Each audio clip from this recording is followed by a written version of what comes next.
Binabalanse lang po ng ICI, Sir Ted, ang Okay. ang rights ng individual po at saka po yung concern ng taong bayan to know or to have transparency. Opo. Yung nga po. Hindi po- So, paano po naging balanse ngayon yun? Kung ang taong bayan po, sabi nga ninyo, gusto makita, ano ba nangyayari dyan? Ano ba mga tanong nila dyan? Ano ba ang sinabi nitong isang humarap sa inyo? Ano ba itong kamayan na ito na para bagang ang datingan, parang friends sila? Alam niyo yung mga ganun duda? So, paano po naging balanse yun na hindi pa rin po namin mapanood ito? And again, sabi ho ninyo, kinakailangan protektahan muna ang karapatan ng mga humaharap sa ICI. Maganda umaga po, attorney. Good morning po, Ted. Good morning po, DJ. Apo, At salamat good morning po sa mga nakikinig sa inyo. Salamat po sa inyo pong panahon. Unahin ko lang po itong sinasabi po na inyong responsibilidad na magkaroon kayo ng organizational structure sa ngayon after being appointed po as executive director. Kamusta na po kayo, sir? Ito pong inyong organisasyon, nabuo na ho ba ninyo? Hindi pa po. It's ongoing right now but malapit na po, no? Kasi po napaka-importante nito, no, sa isang organization at lalo na po sa mandato namin. Kung tutusin po nung create po itong ICI, start from zero po kami, as in talaga pong wala. So nung na-appoint po ako last week po, no, Thursday. So ito po yung una kong talagang priority dahil we have to have the right staff. We have to have the right organization para po umusad po ng mabilis at efficient yung ICI. I'm working on it. Definitely po within the week meron na po kami the latest po siguro. Ang mangyayari po kasi nito after the commission na I've presented this to the commission, may present naman po to sa DBM for their final approval. Opo. Yung nga po, kasi nga, importante po itong pangangailangan nyo sa mga tauhan para po mas maging efficient po at mabilis po ang inyo pong mga gagawin na responsibilidad. Dito po sa paghahain ng kaso sa ombudsman, ano ho ba ang dyan? Ano ho ba ang dapat namin maintindihan? Yan ho ba ay matibay na po na maaari na po talagang maisampay yung kaso o subject for review pa po ng ombudsman? Maganda po na tanong niyo dahil ang mandato po ng ICI under EO 94 is to make recommendations po, no, to the appropriate prosecutorial agencies. Nakasama na po dyan ang ombudsman.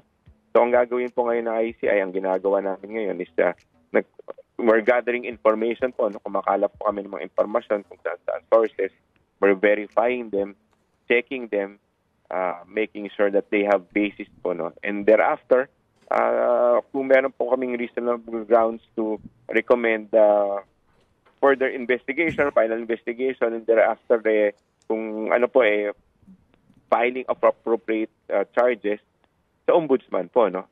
Yun po yung gagawin namin. We'll recommend sa ombudsman. Ombudsman has the authority to investigate kasi po constitutional right, mandate din po niyan. Investigahin niya rin po ulit yan. Pero ang alam ko po dyan, may limit naman po sila dyan. So, limited ang period. And then thereafter, if there is sufficient basis also, that's the time that they will file the cases against the respondent sa Sandigan Bayan na po. Opo. Can you educate us po, attorney, yung pong ginagawa sa DOJ ngayon na case build-up po and yung pong sinasabi na paghahain din po ng kaso. Will that be DOJ, prosecutors to regular courts or sa ombudsman din po ang baksak nila? Meron po yatang threshold yan. Pero ngayon po kasi meron kaming agreement pa, nag-turnover po ng mga dokumento po ang DOJ sa ICI. At ito po ay suriin po namin. Parang ganun pong relationship namin. Really a coordination po between them and the ICI para po mas maano po yung proseso, mas malinaw po at mas efficient and streamlined po. So kahapon po ay nag-turn over po sila ng mga documents and information for, in fact, affidavit for review by the ICI.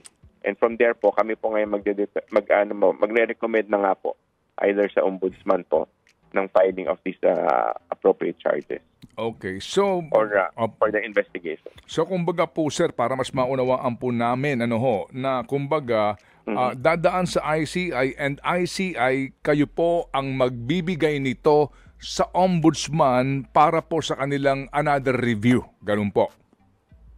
Yes, they can review or they can file pag makita po nilang kompleto naman po mga documents. Siyempre, dadaanan po nila muna. And it has to go through the process of investigation. And then after that po, find the charges in the Sandigan Bayan or appropriate courts. Opo, yun opo. So kumbaga, yung nga po dadaan sa ombudsman, subject po sa kanilang pagsusuri din kung meron na pong opo. Sa inyo po kasi sir, halimbawa, ano pong inyong inihain kahapon na kaso? Ito ho ba yung first po na hindi naman paghahain ng kaso, di ba? Ito po yung first na pag-turnover ng inyong paunang report tungkol po sa isang particular na project kung saan ang sinasabi nyo na posibleng kasuhan ay itong si Zaldico at sila Director Gerald Pacanan et al. Tama po kayo. Yun pong ginawa ng ICI. Nag-recommend po kami based on the evidence or information gathered or provided to the ICI by the DPWH. Nakita po namin. In particular po, ito pong proyekto sa Oriental Mindoro, nakita po namin meron pong maari pong investigahan for charges na po kasi nakita po namin doon upon inspection nga po ni Secretary Vince Dizon, nakita niyo mga steel yung sheet piles po maiikli po yung nakita po mga nasa 3 meters when the design called for 12 meters. So right there and then po, kitang-kita po na natin yung discrepancy. No? So pangalawa po, nung sinuri po namin information, apparently po, yung mga sinasabit nila for progress billing ay kulang-kulang or at the same time may mga duplication po. No? So yun po yung mga discrepancies, mga anomalies na nakita po namin. And because of that, sabi po ng ICI, dapat po tignan nilang mabuti ito sa ombudsman po. We're recommending to study this, investigate already on this matter para po magawa na nila ng proper action. Opo, sige. So, sir, napansin lang po namin, even ito pong mga naunang inihain ni Secretary Vince before the formation of the ICI, na bakit po lagi na lamang malversation po o anti-graft law ang isinasampa at hindi po plunder? Hindi ko pa po nakikita yung yung mga na-file po ng kaso ng DPWH po ata ang nag-file niya.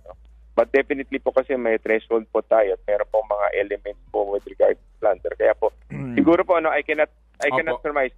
Siguro po maganda makita ko pa talaga muna yan. In fact, that's one of the things that we're gonna try to do now para po makuha namin yung mga files ng mga kaso po na na-file na dyan na initially with the ombudsman po. Pero para makita po namin. Pero ito pong particular na inyong first set ng report na ibinigay sa ombudsman, ano po ang rekomendasyon dito nila Justice Reyes? Anti-graft po at malversation, wala po ako nabasa na plunder. Ito ho kasi ang threshold nito, lagpas na po ng 50 million Ang nakalagay nga po namin dyan is these are the initial charges po na pwede makita. No? But eventually po, ang ombudsman po magde-determine dyan. Depende po talaga sa mga nakuha at na-verify talaga po ng mga ebidensya.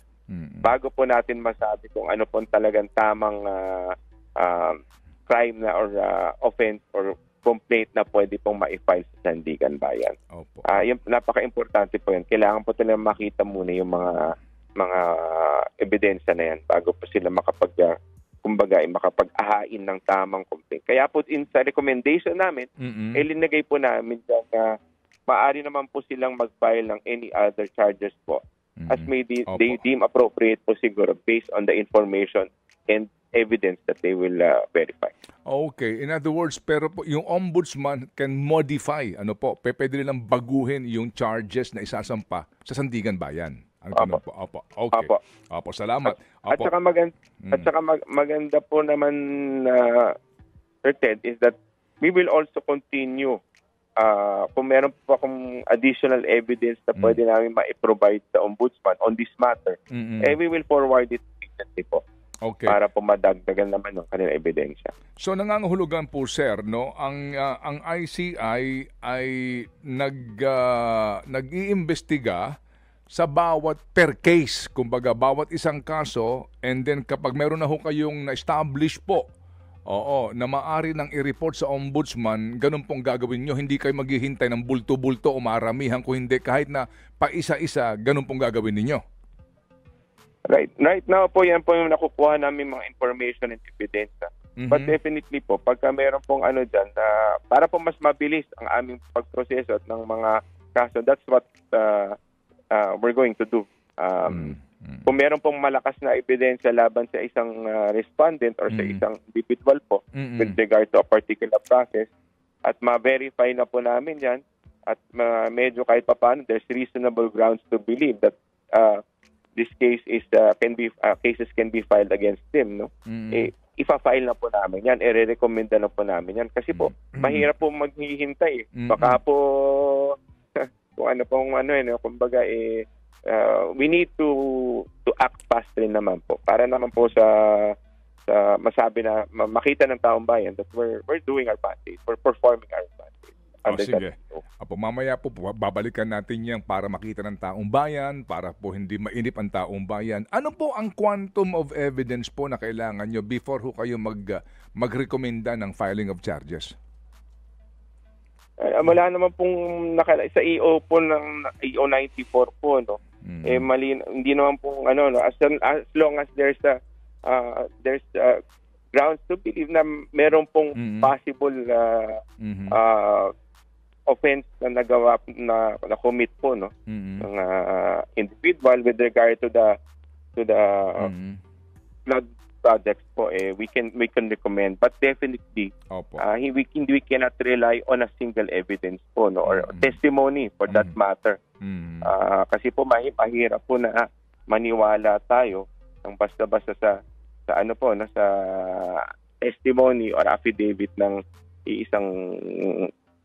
isang testigo lamang po, and knowing pretty very well kung ano po yung background nila, no. We have to be sure about that po. Kaya hindi po kami basta-basta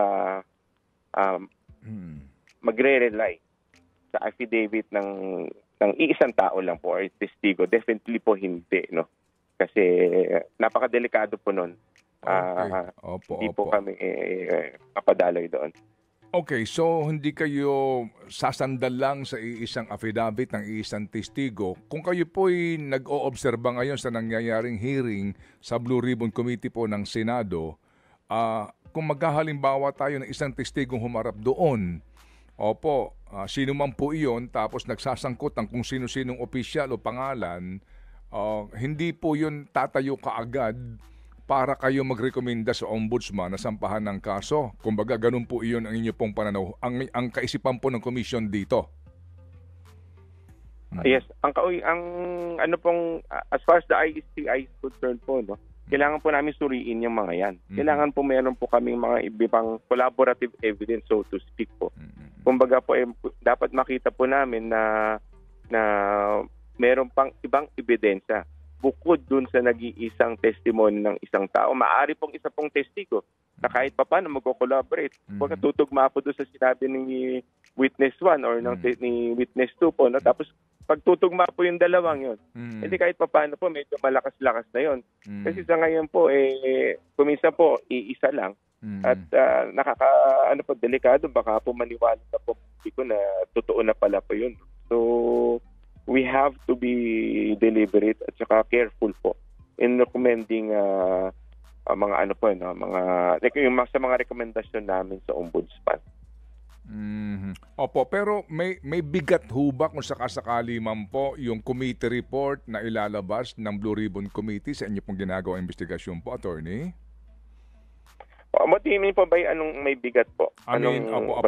Ito ho ba ay kasi ang inaasahan po yata sa nabasa ko lang naman, baka maglabas po ng initial report, no? ang komite, ang Blue Ribbon Committee, ito ho ba ay paano kaya tatanggapin po ito ng ICI kung sakasakali makarating po sa inyo? Ano ang weight nito? Alam, Ano po ang kanyang ano po ang pagtangkilik dito kung sakasakali? well, again po, ang weight nito will depend really again on their evidentiary value po, no? Titignan po namin kung ano po yung mga kasama po ng report na yun.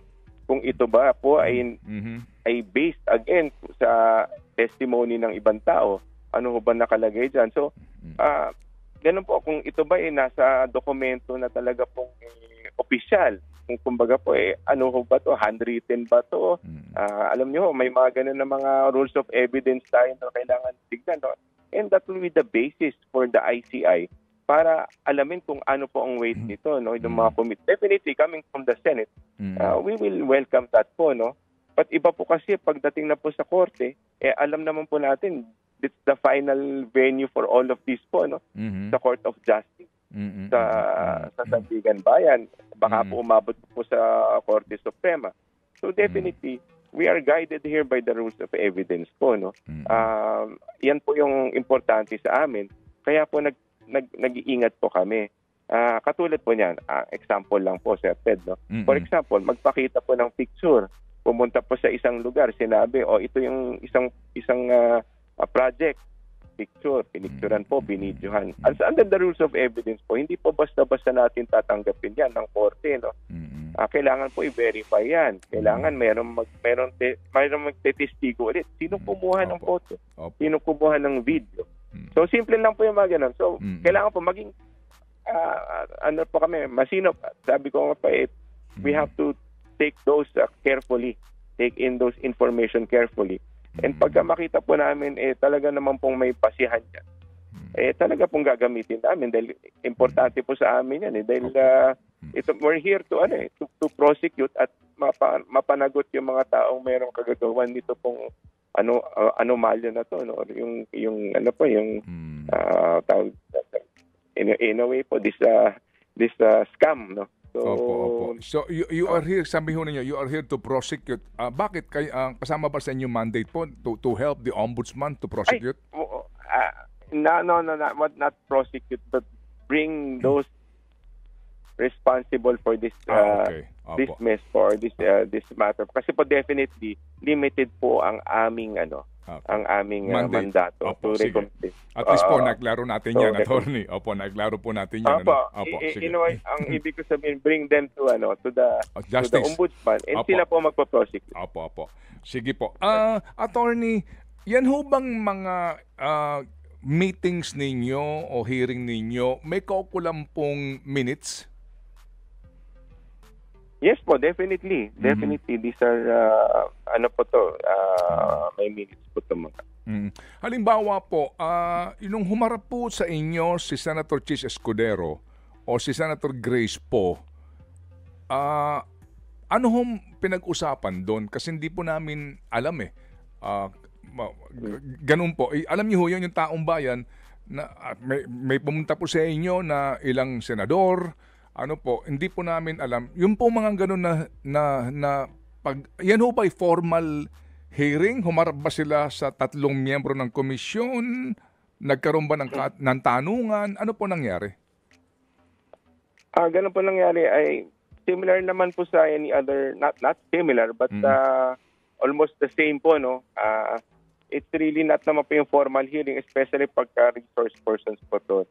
It's really more of information gathering, umingi po ng mga explanation sa aming mga resource persons if it is with regard to a particular process or event. Ganun po yung nangyayari po dito. So, exchange po ito ng the commissioners are asking questions at the same time the resource persons answering them if they know, of course, they know the question. So, Opo, kasi nga po, dito ho papasok, attorney, siguro ho naman, nabugbog na ho kayo ng katanungan na ito, no, na nanggagaling sa aming mga kasamahan sa media at maging po sa ilang pong mga civil society organizations, no. Kasi po, bulag ang publiko sa nangyayari pong deliberasyon sa komisyon kung ano ba ang mga uri ng katanungan nila, Ano ba ang pinag-uusapan ninyo? Ano ba ang perhaps ay mga nangyayari habang meron kayong opisyal na pagdinig? Bakit ho ba talaga ayaw nyo itong i-live stream? Yun nga po, actually, na-explain ko na po sa iba pong mga nagtatanong sa akin na ang rason po kung bakit po hindi po tayo live stream is that nag-iingat nga po ang komisyon na magamit po to for ang magamit sila for any political leverage or agenda po, no, or for any other malicious intent po, no, or objective po. Sabi ko nga po kanina, kuminsan po kasi pagka naghihiring po pa isa-isa po yan eh. So ibig sabihin isang tao po nagsasalita or at most po siguro dalawa. Ngayon po, pagka meron pong sabihin siya na, for example, involved dito si Mr. X, ang tanong nga po namin napakadelikado po yun. Kasi po, we're already relying para po trial by public in the sense that this person, kahit po meron siyang, unang-una po, hindi po natin alam pa kung anong kanyang background or kanyang karakter talaga po, no? Siguro po, the fact that he's in this mess, not necessarily, I'm talking of those, yung mga iba po na obvious na, no? Mm-hmm. Ibig sabihin, tatanggapin na po ba natin na gospel truth to? Totoo ba to? Pag mag-akusa siya na ganito, binigyan ko ng ganito, tatanggapin na po natin yan. Baka po kasi delikado po yun, no? Baka po nagagamit na ang komisyon for political agenda or purposes. Kaya po nag-iingat. Kaya po kinukuha-kuha po itong mga testimony na to at bine-verify po. No? Hindi po basta-basta. Kung meron po siyang sinabi ng ganito, titingnan po natin, meron ba itong paper trail, meron ba itong money trail. So, yan po yung mga, or meron po bang iba pang magte-testify to collaborate on him or her statement. Yan po yung mga delikado po, ang iniiwasan na mangyari po ng komisyon. Dahil po, ayaw po namin na, kumbaga, ma-mislead ang public and for them to eventually accept the truth of a statement of a single individual. Opo, yun po yung aming po. Sige po. Pero opo. Okay na po. Opo, sige. Can I add pa po? Okay, go ahead sir. In fact, Go ahead, sir. In fact nga po, meron nga pong insidente na meron po kami narinig na report na meron pong grupo na ngayon na ginagamit ang ICI na sila daw po ay inatasan ng ICI na mag-imbestiga sa kanilang region. Wala naman po kaming ganun klaseng instructions or imprimatur. Ibig sabihin, hindi po namin sila binigyan ng ganyang klaseng authority to do that. So, ganyan po, napakadelikado po. Lalo po kami mag-iingat ngayon dahil people are taking advantage ng ICI po. So, the more po medyo po kami ngayon, kumbaga very cautious na hindi po magagamit ng ICI sa mga ganitong bagay. So, yan po yung po yung gasot. Opo, sige po. So, sabi ho ninyo, 2 punto, no? Kaninyo, para ho walang trial by publicity, hindi magagamit yung ICI para po sa interest na ninuman, Opo. So kumbaga po, ang gusto ho ninyo, pagkatiwalaan na lamang kayo ng bayan sa ginagawa nyo. Siyempre po, importante pong tiwala ng bayan sa ICI. Kasi po, ito na po yung sistema na nailatag po para nailatag po na maayos po itong nangyari na to, no? At hindi naman po totally blind. Hindi po totally blind ang taong bayan. Naalala niyo po, ano po nangyari kahapon? Kahapon po nung pinail po namin aming rekomendasyon at report po sa Ombudsman, we immediately provided media and the public in the entire copy of our file.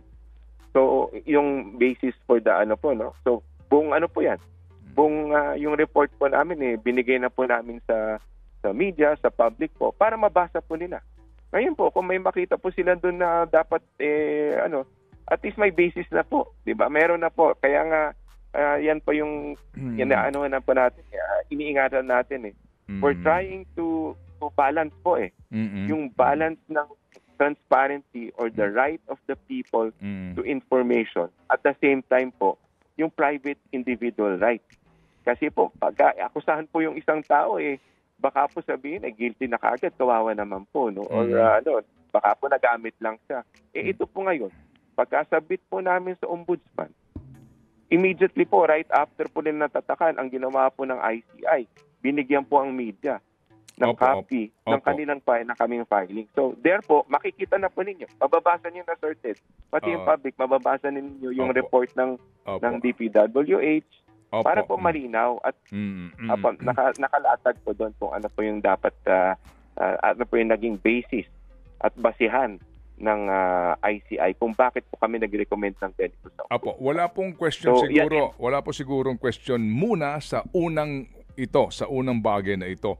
But siguro po naintindihan po ninyo rin yung concern ng iba, no, na maliban po dito kasi nga ito po yun ng actual kaninyo na rekomendasyon and then the corresponding documents kung meron man. Pero yung actual po kasi na hearing na hinihingi po ng taong bayan, kasi po ngayon parang given na po ito, no? Una, yung may gumagamit sa ICI, siguro po asahan na natin yon, no? Kahit na sa ngayon, di ba? Yung mga scammer o kaya yung mga nanloloko, given na po iyon. Meron at merong gagamit niyan. Given na po iyon. Siguro sa ating pong lipunan na ginagalawan ngayon. Pero po yung punto noong transparency, sa usapin po na may magte-testify ngayon na magsasabi ng akusasyon laban kanino, di ho ba't pwede namang klaruhin din na iyon pa lang ang unang side, kabilang side, and definitely po, hihingian naman siguro po ninyo ng panig yung kabila para di po mapakinggan po ng taong bayan. Otherwise, ngayon, maari po, kasi nga ang pinagmumulan po nito, no, ng lahat ng ito ay yung kawalan ng transparency sa budget.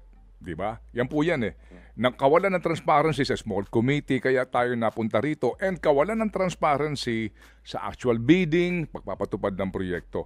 So, bulag po ang taong bayan at nagulat tayong lahat sa ating kinasadlakan ngayon. So, kung sa inyo pong ginagawa ngayon na ICI investigation, bulag din kami, di ho ba't mas malaki ang pagkiling po, mas malaki ang tilt ng duda ng taong bayan na baka pati sa inyo magkaroon din po ng arigluhan, with all due respect, at koneksyon dito po sa ilang mga posible po na magdesisyon sa mga kasong isasampa sa kung kanino man. Baka yun po ang sinasabi po ng iba dito ngayon, na gusto ho talaga na magkaroon po ito ng live na pagdinig na open to the public, sir. Again po, babalik po ako doon sa punto ko kanina po, no. Ito po ay balance. Po sabi po ninyo kanina, Sir Ted, naintindihan po namin. Sabi ko nga po kanina, talaga pong talaga pong naintindihan po namin yung clamor ng public to have this proceedings live stream. Tapos but I mentioned already po yung position ng ICI na nag-iingat po kami na hindi lang po tayo hindi ayaw po natin mampislit ang public. Ngayon po ang sabi po ninyo, nabanggit niyo po na ang remedy dito po would be to kunin po yung panig ng kabilang side, no. Ang dito nga po kami po ngayon dahil ang ICI po is hindi po naman po korte, we're investigative. Meaning, tumatanggap kami ng investigation. Yun po yung kaibahan po niya, no? In fact po sa mga, let's say po, para po sa mga kapulisan, ito naman po hindi open to the public. Kunyari po, yung akusado ay kanilang ini-invite for questioning or for interrogation. Ang kasama lang pa naman po niya doon, yung kanyang abogado lang. Wala naman po yan, hindi po yan naka-live stream. In fact po, ang media po, hindi naman po nakaharap doon pagka meron po mga ganyang bagay. Especially if the accused is asking for that, no? Kasama yung abogado niya. Similar po kami dito. Now, it's gonna be different already po. Magkaiba na po na magkakaroon ng hingian ng side ng kabilang panig pag nasa korte na po tayo. Kaya po, under our Constitution, that's the time that public hearings are required. That is, in fact, sabi, all judicial proceedings should be public. Kasi po, yan na po yung that's going to be where the transparency is po, no? As far as the Opo. investigation process po, it is not provided naman po doon because siguro po, binabalanse rin po ang individual right. Importante rin po ang karapatan ng iisang tao. Opo, yun po yung balanse dito, Sir Ted. No? Okay. So, I do hope that yung pub po ay maintindihan po to dahil kailangan po i-balance ito. Opo. Ayaw po natin nung lynch mob ba ang tawag po natin dyan, Sir Ted? Alam mo po ba yun? Di ba po ba? Mahirap to. Nakakaano naman po ibang tao that they will be proven guilty through publicity. Mahirap po yun. Kaya po kami nag-iingat dahil ayaw even individual rights should be respected po. Opo. Yan po yung inaano namin. So we kumbaga understand the kumbaga po, simply said, attorney, no? So effectively, the ICC now has tilted, the balance in favor of the private rights of those being accused. Most of them are high government officials than opposed po, kumbaga, dito po sa fundamental right of the people to know. Ay, hindi naman po tilted po ang binabalanse po. Binabalanse because how can it be balanced how can it be balanced kung ang inyong desisyon is mas galangin? Kasi naintindihan ko sagot nyo mas ginagalang po ninyo ang karapatan ng private rights ng bawat individual, kaya po hindi to dapat maisapubliko.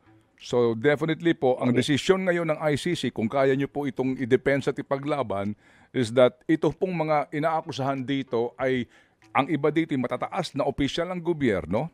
Opo, vis-a-vis the right of the public to know what's going on. So you are now, on the side, you are tilted on the side of the rights, private rights ng mga sinasabing respondents.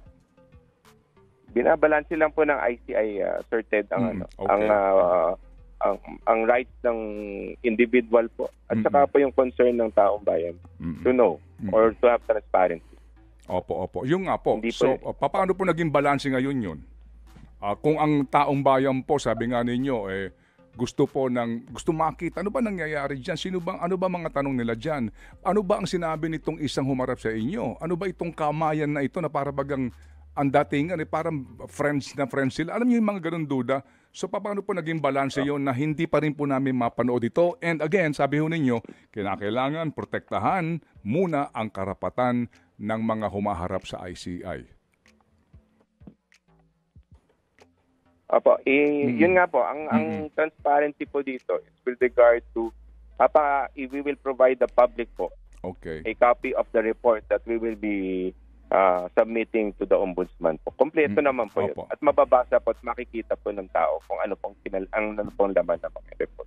Opo. Naunawaan po namin attorney, and we sincerely respect ito pong inyong pagsagot nga in behalf of the ICI. It's very very good for them to appoint a spokesperson po para may nagsasalita in their behalf. Ito bang decision po na ito'y isa pribado na hearing po ninyo ay decision po ng komisyon na pagbotohan nila ito? Ito po ang policy ng commission when I arrived na po. Ito na po yung ginagawa nila when they started their hearings po. Okay. Yan na po yung Opo. Is that, may minutes ba yun? How did they come up with that decision na ito'y pribado na hearing? And na-explain ko na po yung nasabi ko na po yung basis po na yung kanilang rason po kung bakit po na naging they didn't allow live streaming po. Opo. Kanina pa nabanggit ko na po. But these are recorded naman po at these are minuted. Opo. Will that minutes be available to the public to at least read it?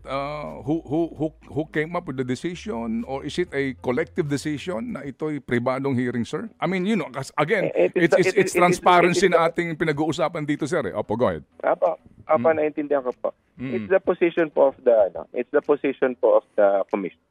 Okay. The unanimous decision po of the commission. I believe so po. Yan ang kanilang kanilang policy right now. Okay. And then attorney, hindi na ho mababali yan? Is that, 'di ba? Is that cast in stone, as in hindi na ho pwedeng baguhin pa yan? Who can change it kung sakasakali po? na Kung policy? sakasakali po, siyempre yung commission, commission pa rin po ang mag-change na. No? If they want to change it, it's a valid decision, best decision in their, as far as they're concerned, then definitely they can come up with another policy. Probably adjusting this or tingnan po natin kung ano po yung magiging. Opo. Will the commission... But currently, this is their position po, Sir Ted. Opo. Kasi po ngayon, may mga grupo na nananawagan. Actually po dito, itong Ateneo School of Government, no, meron akong hawak na kanilang position paper dito. Sinasabi nga niya po dito, no, ang kanila pong panawagan din, no, na dapat daw nga ito yung maging transparent, etc. So, ano po dapat gawin ng mga grupong ito na gusto ho itong isa publiko? Dapat bang gumawa ng petition addressed to the chairman of the commission? Or kinakailangan ba ng court order dito? O kinakailangan presidente pa magmando sa kanila? Paano kaya, attorney? Wala nang pong dyan. They can always write the commission. The commission will be open to any of their redress. Kung ano pa ng kanila pong mga hinain or suggestion po. No? Bukas naman pong ang commission, welcome naman po silang isubmit yung kanilang mga position po dito sa ICI. Ay, opo, siguro po. Sige, and sir, meron po dito silang request, no? Itong Ateneo School of Government. Imbitahan daw po si Speaker, si former Speaker Romualdez, no? Sa inyo pong ginagawang pagdinig. At kasi po tapos na yata si Senator Grace po, no? Si former SP Chis Escudero. Si Saldico po, obviously, hindi makakasipot. Sinasabi nila, imbitahan daw po si Martin Romualdez and then, kung maaari, mismo yung staff na involved dun sa small committee. Opo, ito ho bang sila Romualdez po at itong mga staff na ito na imbitahan na po ninyo? I'll check po doon sa secretariat namin kung na imbitahan na po sila. And I will, antak po, ipopost namin po, ang gagawin ko po ngayon is I will get a list of the persons to be invited or to be invited at least a day before po, no? Sino yung mag-appear. And I will share that with media para makita po ninyo. Opo. Attorney, hindi ba kami masyadong umaabuso po sa inyong kabaitan if we can hold for a while and come back after lang our commercial break o talaga pong hindi na pwede? Sir, meron po kasi kaming event dito po, no? Meron po kaming signing po with the AMLAC po, no? Ay, kasi okay, po, sige. We understand. Po sa amin. Sige, ako na lang hihingi ng paumanin sa ating mga advertisers para po, kasi ito po, this issue is so much imbued with public interest, no? Opo, ito po kasi people of the Philippines ito versus the corrupt, ano ang pinag-uusapan natin dito. So ito lang po. Ito po, attorney ganito. Ang sabi po nila dito, no, dapat daw po imbitahan sila Martin Romualdez, etc. Pati daw po yung Development Budget Coordinating Council, pati po daw yung COA, no? All right, etc. So paano ho ba ang style o panuntunan po ng komisyon sa pag-iimbita ng mga resource persons po ninyo? We have our subpoenas po, tapos pinadadala po namin doon sa mga resource persons. Opo. Yun po yung yun mo ba ibig sabihin ng yun, that's the way we invite our resource person. The commission would issue subpoenas, it is sent to them, particular date and time, tapos mag-aano po sila, mag-a-appear pa sila sa ICI. Opo. Meron ba kayong website na may update po kayo na nabibigay po sa publiko kung today, sino ang inimbitahan, sino sumipot, and then mga ganun po kasi? Opo. So, gaya nga po sinabi ko sa inyo, no? Simula pa lang po ng that's one of the things po talaga namin kailangan gawin. Pasensya na po talaga, we were kumbaga nagsimula lang po to September 11 po, no. Tapos yung commission po inabuo lang po a week after po yata yung tatlo, and then I came just last week Thursday. So talaga pong very kumbaga infancy stage pa po, no. So, pasensya na po sa Yes sir. Opo. We're really trying our best. We're really trying our best at kung makita niyo po talaga, Sir Ted, yung mga nagtatrabaho dito, they really are sacrificing po, no. Ginagawa po talaga yung kanilang kakayanin at sana po maintindihan ng publiko and maintindihan po ng media that we're trying our best para po maano yung mga magawa ang aming mandato. Opo. Sige po. Opo. Hindi po ang sinasabi nga po namin dito, asahan po ninyo na although we will ensure integrity in our proceedings. Ang commission po ay hindi po unbiased. We're biased po. We're biased against corrupt po. Against the corrupt officials, corrupt individuals. Yan po yung mandato namin eh. Yun po yung sinabi sa amin, imbestigahin ninyo yung mga corrupt di ba? So yun po yung I was talking to Secretary Babe Singson and sabi nga niya, we're biased against the corrupt here. So sabi niya gano'n. So sabi, and I agree. Kaya po, asahan po ng taong bayan that we're really trying our best to do what we can given the limitations that we have as of now. Yes, sir. So, ito po. Gusto man po namin ma-organize yung communications namin and media relations namin. Wala po, nag-iisa pa lang po ako ngayon. Sorry, kaya po, paumanhin po, attorney, paumanhin po, naunawaan po namin at sana po hindi ho kayo nabibigyan po ng too much pressure sa ating mga katanungan this morning kasi nga po, sabik po kami na mayroon pong makausap ng taga-ICI kaya po ito hong ating katanungan and I'm sure you understand na ito po ang katanungan ng ating mga kababayan. Attorney, ito pa, pasensya na po Opo, ano ba, di ba ang inyong mandato ay magmula ng mapirmahan ng executive order, 10 years, di ba? Ang inyo pong babalikan na mga proyekto na sinasabi dito. Ngayon pa lang po, from July 2022 to May 2025, ang claim ng DPWH, 9,856 na flood control projects ang natapos na. And ang ongoing ay 5,700.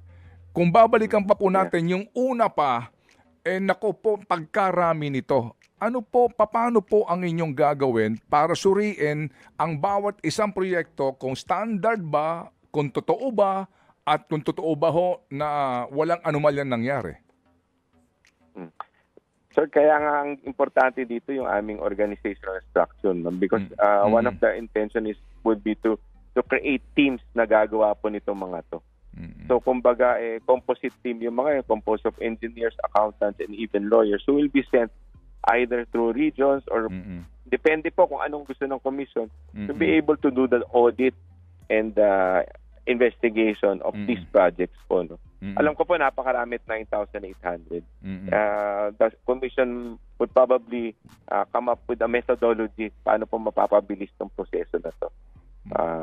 So right now po ang ginagawa po kasi namin is that whatever information is there readily available at madali pong kompleto po, ginagawa na po namin kagad. Okay, opo. Sige po. So kumbaga sir, naunawaan po namin, ito pong nasa ano pa lang kayo, organizational stage po ngayon, ano po. And sir, kung sakasakali ho ba, kayo po, meron kayong gagawin po na paano po ang inyong media briefings, kumbaga para po to update the people of what's going on? Okay, definitely po, we will try to update the media or through the public to our printed media as much as possible po, no? Either twice or thrice a week po, no? Engagement with the media. In fact, ako po personally, whenever I'm here in the ICI, I make it sure kung meron pong tanong media, I will entertain them po kasi alam ko naman po na gusto nila ng information. Opo. And if I can provide the information, I will. Opo. Kasi po, hindi ko naman po, yun po yung ano natin yun yung pagpakay natin para malaman ng publiko kung ano nang gagawang trabaho ng ICI at nangyayari. Opo. Kayo ho ba ay seconded dito po sa ICI? Hindi po. Ako po ay talagang appointed here already as the executive director. Opo. So hindi kayo galing ng Supreme Court my previous from the Supreme Court po kasi I was appointed as commissioner ng Governance Commission for GOCC. Napunta and I have been I was there for 2 years since 2023 before joining the ICI. Now. So kumbaga hindi na kayo connected roon sa corporate sa government governance commission. Sa GCG po. Opo, hindi na kayo connected roon. Opo. So, hindi na po. Okay, sige. Sir, may pahabolang tanong si Chacha. Sir, samantalahin ko na po ito kasi baka, sir, sa uulitin po. Ito si Chacha. Yes. Ito. Oo. Attorney, curious lang po ako kasi ang nauna pong naglabas kayo ng report is yung sa Oriental Mindoro. Bakit po yun ang napili ng komisyon at ano po yung susunod na flood o mga susunod na flood control projects sa titignan natin? Yung ano po, yung reason kung bakit po yun yung nauna is because yun po yung merong kompletong kahit pa paano po may legal base, may ebidensya, may mga naibigay na pong DPWH sa amin ng mga information at saka documents po at na-verify po namin. Now, as far as kung ano po ang susunod na I will confer with the legal kasi ganun po ngayon Kung ano po yung merong medyo kompleto na mga ebidensya at information, we will prioritize that. So nauna po makumpleto ng DPWH, sorry sir, yung mga documents sa Oriental kaysa po doon sa Bulacan na unang in-inspection po ni Sec Vince? Opo, ito po yung as far as we're concerned, ito po yung unang natanggap po namin na medyo kompleto. Tama po. Opo, sige. So attorney, ito na lang po panghuli. Yung pong kasi dito po sa inyong mandato may nakalagay po dito na kayo po ay ninonombrahan, no? Opo, para po magrekomenda sa mga paglalabas po ng kaukulang pong hold departure order, eto et cetera. Ano po? Sa ngayon po sa mga nasasangkot dito, meron na ho bang disposisyon ang komisyon sa mga dapat na ano ba ang pamamaraan para po hindi sila makalabas ng bansa o maging yung pong sinasabi na para maobligang bumalik si Saldico sa Pilipinas, yung cancellation of passport halimbawa, ganun po. Ito ba'y nasa mandato po ninyo at gagawin ba ninyo? Gagawin po na pa namin kasama po yan sa mga rekomendasyon po na pwedeng bigay ng ICI, no? Not only with regard to this particular case, in any particular case po na mai-recommend namin sa ombudsman. Kasi po nandyan pa nga po sa EO 94. So pwede po. Pero sa ngayon po hindi ko po alam kung wala pa pong na-recommend for hold departure sa mga yan po. Ang ombudsman ba pwede maglabas ng hold departure order? Definitely po pagka meron po, they can prevent any. Pero ang ombudsman po? Oo, ang ombudsman o Sandigan Bayan? Sandigan Bayan po yan. Kasi yes. po yun, di ba? Opo. So sa ombudsman po hindi sila pwede maglabas ng hold departure order, right? Ang pwede po nilang, meron pong tawag yun sa DOJ po, di ba? Lookout bulletin. Lookout po ang tawag. Okay, sige. Ito po, huli na lang. Sa ombudsman po, sir, under our regulation, ilang buwan ang aabutin po usually by accepting, receiving the complaint, letting the respondents answer, etc. and the process. Ilang buwan po bago matapos sa ombudsman at least, attorney? Ang maganda nga po sila po sumagot yan. No? But as far as I'm mas safe po siguro. But I think I cannot speak po kung ano po talaga. I'm not sure po kung ano po yung magiging proseso nila internally kung paano po nila gagawin. Kasi sa DOJ, di ba, may number of days yan, practically po, di ba? May number of days lamang sa sagutan po nila bago po maglabas ng desisyon po yung prosecutor, kaya nga para hindi humaba yung proseso. So dito po, wala pa kayong informasyon tungkol doon. Opo. Wala po. Wala po. Tinanong nga po namin sila dyan at the time. Better nga po sila pong sumagot yan. Opo. Because the recommendation has been filed with them. So it is best that they will be down to answer the question. Opo. Nag-meeting na ba sila Chairman Reyes tsaka ang acting ombudsman para po maging, kumbaga, mas cohesive po ang inyong galaw at mas mabilis? Hindi pa ho, but definitely that will be one of the agenda of the chair. Okay, hindi pa. Sige. So, attorney, wag ko kayo madadala sa amin. Pasensya na po sa aming katanungan kasi yan po ang katanungan ng aming pong tagapakinig at mga manonood. And we are so delighted. We are so happy na kayo po ay pumayag sa panayam na ito.